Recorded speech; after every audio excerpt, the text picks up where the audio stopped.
অনেক ওয়াজ মাহফিলে এক আলেম অন্য আলেমকে ওয়াহাবিদের দালাল বলে ফতুয়া দেয়, তাহলে ওয়াহাবি কি সুন্নি বা কি? ভাই, সুন্নি মানে কি? এখন আমাদের সমাজে সাধারণত সুন্নি বলা হয় যাদের ডায়াবেটিস নাই, অর্থাৎ জিলাপি খায় মিষ্টির পরে। কথা বুঝতে পারছেন? মিষ্টি একটু বেশি খায় আর কি। ধরেন ঘর উদ্বোধন করতে মিলাদ, দোকান উদ্বোধন করতে মিলাদ, তারপরে যাই আপনার ছেলে পরীক্ষা পাশ করছে মিলাদ, প্রতি কথায় কথা মিলাদ। আর মিলাদ মানেই মিষ্টি, আর মিষ্টি মানেই হলো ডায়াবেটিস মুক্ত। তো সেই জন্য বললাম যে সুন্নি বলতে আমাদের সমাজে বোঝানো হয় মূলত যারা ডায়াবেটিস নেয়, প্রচুর মিষ্টি খায়, জিলাপি খায়, এ হলো সুন্নি আমাদের সমাজের সংজ্ঞা।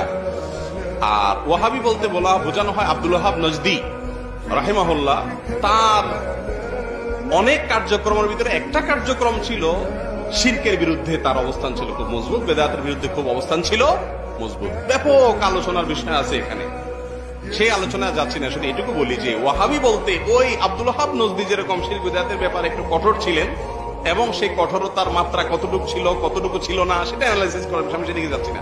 আমি শুধু নামকরণের কারণ নিয়ে যেহেতু প্রশ্ন করছেন এই জন্য বলতেছি, ওনার দিকে তাকে মনে করা হয় যে আব্দুল ওয়াহাব নজদির অনুসারী। क्या बात है सर, क्या बात है सर, क्या बात, ये बात है।